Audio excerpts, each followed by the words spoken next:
Okay. Pas de questions dans le chat. Là, on va prendre les quelques minutes qui restent pour aller légèrement plus profond.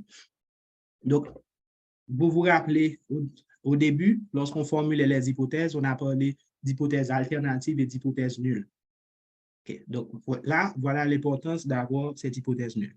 OK. Donc, ce qu'il y a, c'est que, disons que je veux faire une étude sur toute la population haïtienne. Pardon. Pour voir, bon, est-ce que le fait d'aller voir un Ougan influence la survenue d'idées suicidaires? Je ne peux pas faire l'étude sur toute la population d'Haïti. Je prends un échantillon. Maintenant, dans mon échantillon, comme on a vu là, on a vu que aller chez le Ougan augmente le risque d'avoir, bon, la probabilité d'avoir des idées suicidaires. Donc, ça veut dire que l'hypothèse, donc mon hypothèse, qui était que aller voir le Ougan augmente la probabilité de dépression, donc mon hypothèse est confirmée. Mon hypothèse est confirmée. Donc, si mon hypothèse est confirmée, ça veut dire que l'hypothèse nulle qui dit il n'y a pas de différence en termes d'idées suicidaires qu'on aille voir un Ougan ou non, ça veut dire que j'ai rejeté l'hypothèse nulle. Donc, pour faire simple, quand l'hypothèse alternative est vraie, donc mon hypothèse, l'hypothèse des auteurs est vraie, et que on va sur toute la population, par exemple, on fait l'étude sur tous les Haïtiens, on voit qu'en faisant l'étude sur tous les Haïtiens, on ne trouve pas d'association. Donc, ça veut dire que je m'étais trompé. Parce que dans mon échantillon, j'ai conclu qu'il y a association. J'ai conclu que l'hypothèse alternative était vraie, alors que dans la réalité de la population, l'hypothèse alternative est fausse. Donc, ça, c'est une erreur en statistique. Donc, on appelle ça les erreurs aléatoires. Donc, on appelle cette erreur que je viens de décrire, donc, le chercheur a trouvé une association, mais cette association n'existe pas, donc on dit que c'est une erreur de type 1. Alors que quand le chercheur ne trouve pas d'association et que dans la réalité de la population, on a trouvé l'association, ça c'est une erreur de type 2. OK. Maintenant, pour conclure qu'il y a association, mon p-value, il doit être significatif ou non significatif? Pour que je puisse conclure, il doit être significatif. OK?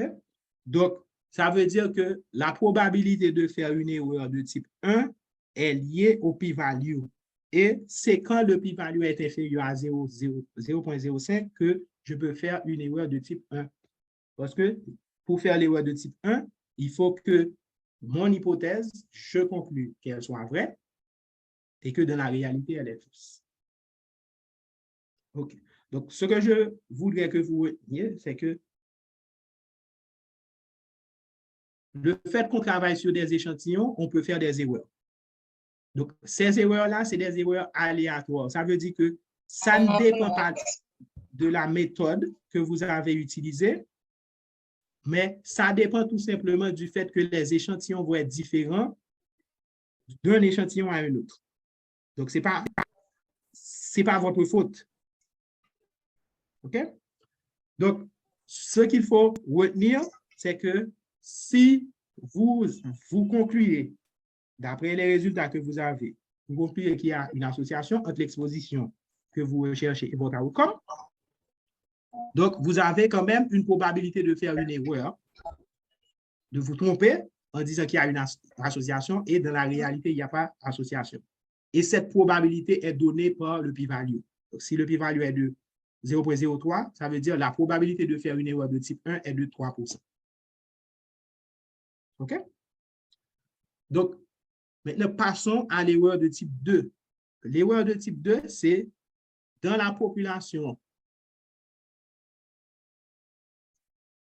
il y a association, ça veut dire aller chez le Ougan dans la population, mais dans la réalité, ça augmente le risque de dépression. Et dans mon étude, je n'ai pas trouvé ça. Donc, je n'ai pas pu confirmer mon hypothèse. Donc, en quelque sorte, ça veut dire que je n'ai pas pu rejeter l'hypothèse nulle. Parce que, rappelez-vous, l'hypothèse nulle dit toujours qu'il n'y a pas d'association. Okay? Je mentionne l'hypothèse nulle, c'est parce que scientifiquement, la définition de l'erreur de type 1, de type 2 se fait autour de l'hypothèse nulle. Et je vous explique pour que ce soit plus clair en fonction de l'hypothèse alternative. Je sais que si vous comprenez avec l'hypothèse alternative, ce sera plus facile pour vous de mentionner l'hypothèse nulle. Donc, pour l'erreur de type 2, c'est que le chercheur trouve qu'il n'y a pas d'association, alors que dans la réalité ou de la population, il y a association d'exposition et l'issue. Donc, ça, c'est erreur de type 2. Donc, on dit type 2 ou bêta, type 1 ou alpha. Donc, l'erreur de type 2, elle-même, elle n'est pas liée au p-value. OK?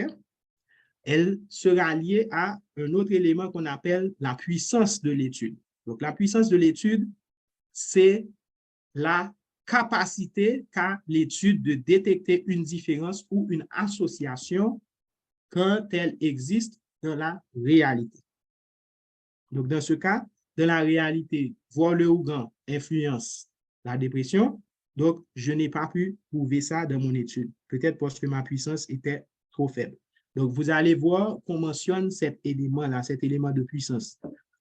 L'unique élément qui est important pour nous, pourquoi j'ai mentionné ça, c'est pour vous dire que si vous faites une étude, vous voyez que vous ne trouvez pas d'association entre l'exposition et l'issue, il faut vous demander, est-ce que vous avez eu assez de puissance